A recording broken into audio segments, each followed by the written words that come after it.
भोंदू करात प्रकरणामध्ये 11 ठिकाणी ईडीचे छापे. नाशिक, पुण्यासह शिर्डीत ईडीची छापेमारी. नाशिकमध्ये 5 ठिकाणी तर शिर्डी, पुण्यात प्रत्येकी 3 ठिकाणी छापे.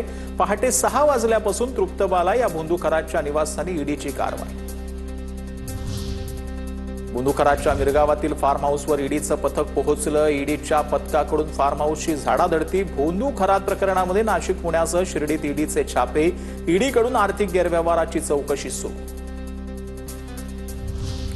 भोंदू करात प्रकरणामध्ये प्रतिभा चाकणकर शिर्डी पोलिसात दाखल झालेले आहेत. खरात नॉमिनी असणाऱ्या 132 खात्यांच्या प्रकरणामध्ये ही चौकशी झाली. प्रतिभा चाकणकर आणि मुलगा तन्मय चाकणकरांची चौकशी झाली. खात्यातून 2,40,00,000 व्यवहार झाल्याची माहिती आहे. ही खाती मी उघडली नसल्याचा प्रतिभा चाकणकर यांनी जबाब नोंदवला. खरात संबंधित प्रकरणामध्ये प्रतिभा चाकणकर खोटं बोलतायत. खरात आणि प्रतिभा चाकणकरांमध्ये 236 वेळा कॉल झाले. अंजली दमाने यांचा आरोप 236 पैकी 17 कॉल्स खरातनं प्रतिभा चाकणकरांना केले, तर प्रतिभा चाकणकरांचा वकील महिला आयोगाच्या सदस्य आहेत. दमाने यांनी हा दावा केलेला आहे. भोंदू अशोक खरातची आलिशान गाडी ईडीकडून जप्त. क्रेटा आणि एक मर्सिडीज गाडी ईडीकडून जप्त. भोंदू करातच्या कारसह मालमत्तेवर कारवाई. कारवाईसाठी ईडीचं पथक भोंदू करातच्या नाशिकमधील निवासस्थानी, तर शिवनिका संस्थानाच्या मधून महत्वाची कागदपत्र जप्त. भोंदू करातला तिसऱ्या गुन्ह्यामध्ये 7 दिवसांची न्यायालयीन कोठडी. 20 एप्रिलपर्यंत खरातला न्यायालयीन कारावास, तर चौथ्या गुन्ह्यामध्ये खरातचा ताबा पुन्हा एसआयटीकडे.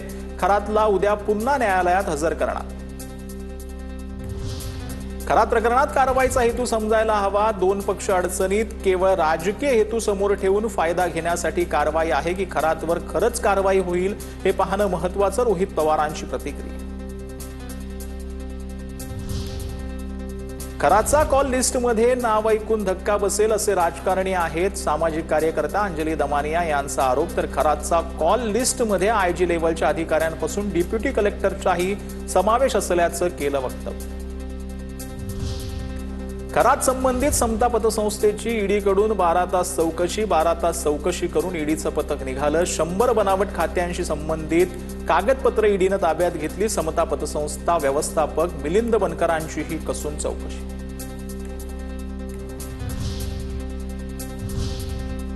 आता दिवसभरातील मोठ्या टॉप 9 घडामोडी.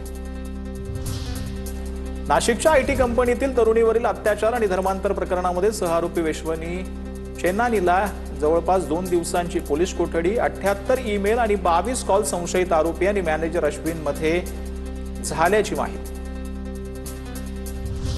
नाशिकच्या आयटी कंपनीतील लैंगिक शोषण आणि धर्मांतर प्रकरणामध्ये केंद्रीय तपास यंत्रणांकडून गोपनीय पद्धतीनं चौकशी सुरू. सूत्रांची माहिती. विशिष्ट विचारसरणीच्या लोकांचं नेटवर्क तयार करून मोक्याची पदं काबीज केली जात असल्याचा संशय.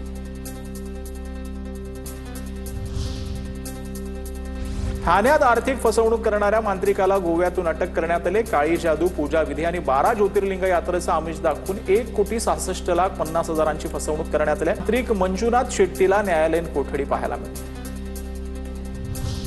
पुण्यामध्ये भोंदू बाबानं महिलेवर अत्याचार करून 50 लाखांना फसवलंय. कौटुंबिक वादावर तोडगा काढण्याचा आमिष दाखवून महिलेवर अत्याचार करण्यात आले. भोंदू बाबा विरोधात स्वारगेट पोलिसात गुन्हा दाखल झाला. जग संकटात सापडतं तेव्हा देश जगाला संकटातून बाहेर काढतो. मोहन भागवत यांचं वक्तव्य. जोपर्यंत आपला देश आहे तोपर्यंत जगाचं अस्तित्व. सरसंघचालक मोहन भागवत यांचं विधान. आशाताईंचं स्वप्न पूर्ण करण्यासाठी फडणवीस सरकारचा पुढाकार. संगीत आणि कला संस्थेच्या उभारणीसाठी राज्य सरकार प्रयत्न करणार. कॅबिनेट बैठकीत मुख्यमंत्र्यांची ग्वाही. काही दिवसांपूर्वी आशा भोसलेंनी संस्थेच्या उभारणीबाबत मुख्यमंत्री देवेंद्र फडणवीस यांना दिलं होतं पत्र. नितीन गडकरींनी VSR कंपनीच्या विमानांनी प्रवास टाळावा. केंद्रीय मंत्री नितीन गडकरींना टॅग करत रोहित पवारांचं ट्विट. केंद्रीय हवाई मंत्रालयाकडून विमान बुक झालं असेल तर त्यांना VSR कंपनीचा व्यवसाय महत्वाचा आहे. रोहित पवारांचं ट्विट.